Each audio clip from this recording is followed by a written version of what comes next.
जी अस्सलाम वालेकुम रहमतुल्लाहि व बरकातहू। और वही हुआ जो होना था, और वही हुआ जो मैं आपको बता चुका था, बल्कि कई बार बता चुका था, बल्कि हर रोज़ बता रहा था कि ये मुज़ाकरात कामयाब नहीं हो सकते, और मुज़ाकरात नाकाम हो गए। पीडीएम हुकूमत के, पाकिस्तान तहरीक इंसाफ के मुज़ाकरात नाकाम हो गए।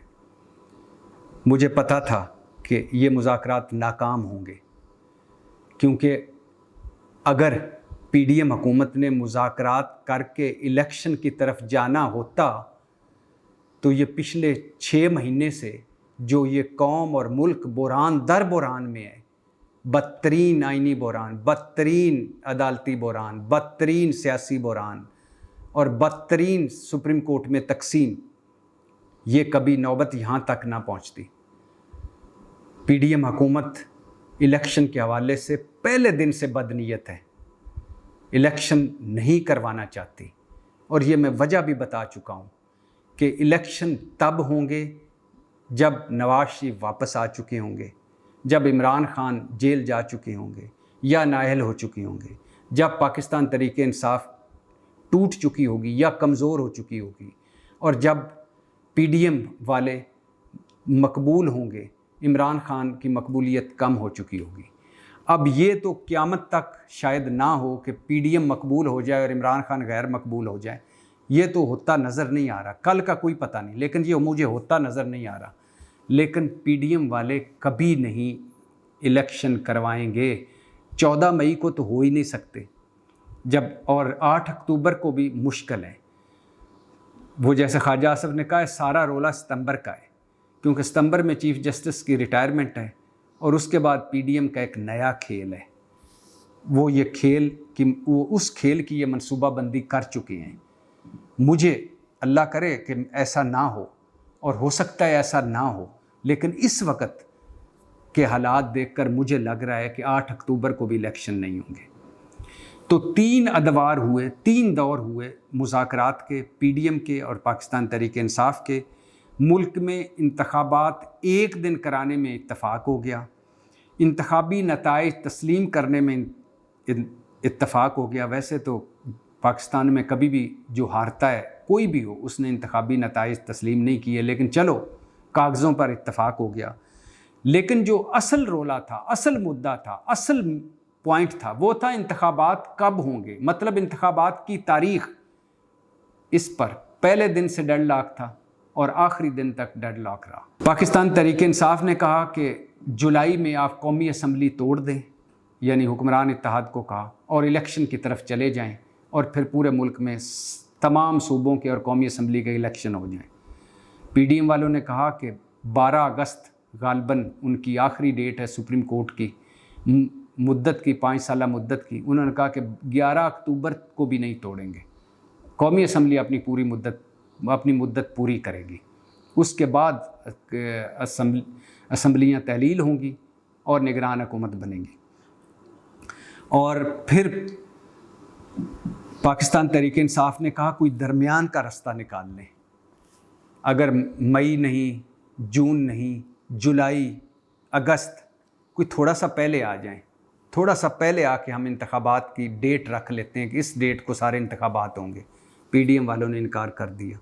उन्होंने कहा कि नहीं, इंतखाबात एक दिन होंगे और कौमी असम्बली जब मुद्दत अपनी उसकी पूरी होगी उसके बाद इंतखाबात होंगे। तो यूँ ये मुज़ाकरात नाकाम हो गए। वज़ीर आज़म साहब, हमारे वज़ीर आज़म साहब आज उन्होंने रवाना हुए वो किंग चार्ल्स की ताजपोशी के लिए लंदन, और शाह महमूद कुरैशी जो पाकिस्तान तहरीक इंसाफ की मुज़ाकराती टीम के सरबराह थे, उनकी गालबन अहलिया बीमार हैं और वो 1 हफ़्ते के लिए अहलिया के पास गालबन कराची चले गए। मुज़ाकरात में जहाँ पहले दौर में फवाद चौधरी और ख्वाजा साद रफ़ीक में तल्ख़ जुमलों का तबादला भी हुआ, जहाँ परवेज़ इलाही के घर पर धावा जब बोला गया तो उसमें भी मुज़ाकरात में एक ऐसा लगा कि डेडलॉक आ जाएगा, लेकिन फिर दोनों तरफ से राब्ते हुए और मुज़ाकरात जारी रखने पर इत्तफ़ाक़ हुआ। और जब इमरान खान साहब का ये बयान भी आया कि अगर ये सितंबर से पहले असम्बलियाँ नहीं तोड़ते, ख़ास तौर पर कौमी असम्बली, तो मुज़ाकरात छोड़ दें, वहाँ भी लगा कि मुज़ाकरात ख़त्म हो जाएंगे, लेकिन जारी रहे। मगर जैसे मैंने कहा कि ये अगर 100 साल भी मुज़ाकरात जारी रहते और अमेरिका, बरतानिया और यूरोप की गारंटी में मुज़ाकरात जारी रखे या छतर साया में मुज़ाकरात जारी रहते, तो फिर भी कामयाब नहीं होने थे, क्योंकि PDM चाहती नहीं है कि मुज़ाकरात कामयाब हों। PDM चाहती नहीं है कि 8 अक्टूबर को भी इलेक्शन हो, क्योंकि 8 अक्टूबर को भी अगर इलेक्शन हुए तो इमरान खान जीतेगा। तो PDM तब तक कोशिश करेगी लंबा खींचने की, टाइम लेने की, कि जब तक नवाज शरीफ की वापसी ना हो, इमरान खान की नाअहली या सज़ा ना हो और इनकी मकबूलियत ना हो। अच्छा, अब एक वक्त वो भी आया जब पाकिस्तान तहरीक इंसाफ ने कहा कि अगर मुज़ाकरात नाकाम होते हैं तो हम इन मुज़ाकरात की रिपोर्ट सुप्रीम कोर्ट में पेश करेंगे। तो हुकूमती टीम ने बड़ा बुरा मनाया। उन्होंने कहा कि बात सियासतदानों में मिलकर हो रही है, आप सुप्रीम कोर्ट लेके जा रहे हैं। तो पाकिस्तान तहरीक इंसाफ की मुज़ाकराती टीम ने कहा कि सुप्रीम कोर्ट का फ़ैसला आ चुका है कि 14 मई को इंतखाबात करवाएं पंजाब के। गो के अब 14 मई को होते नज़र नहीं आ रहे, लेकिन सुप्रीम कोर्ट ने एक वक्त दिया था, टाइम दिया था कि सियासतदान मिलकर कोई मुज़ाकरात कर सकें या कोई हल निकालें तो ठीक है। अब हम सुप्रीम कोर्ट में दोबारा जाएंगे कि हम हल नहीं निकाल सके, आप अपने फ़ैसले पर अमल दरामद कराएं। मतलब अब पाकिस्तान तहरीक इंसाफ सुप्रीम कोर्ट पहुंच चुकी है और चीफ जस्टिस और 3 रुकनी बेंच को बताएगी कि हमारे मुज़ाकरात नाकाम हो गए हैं, आपने जो हमें एक डेडलाइन दी थी उसमें हुकूमत नहीं मानी, अब आप अपने फ़ैसले पर अमल करवाएं। और अब चीफ जस्टिस साहब के पास क्या रह जाता है? क्या वो तौहीन अदालत में वज़ीर आज़म को बुलाएंगे?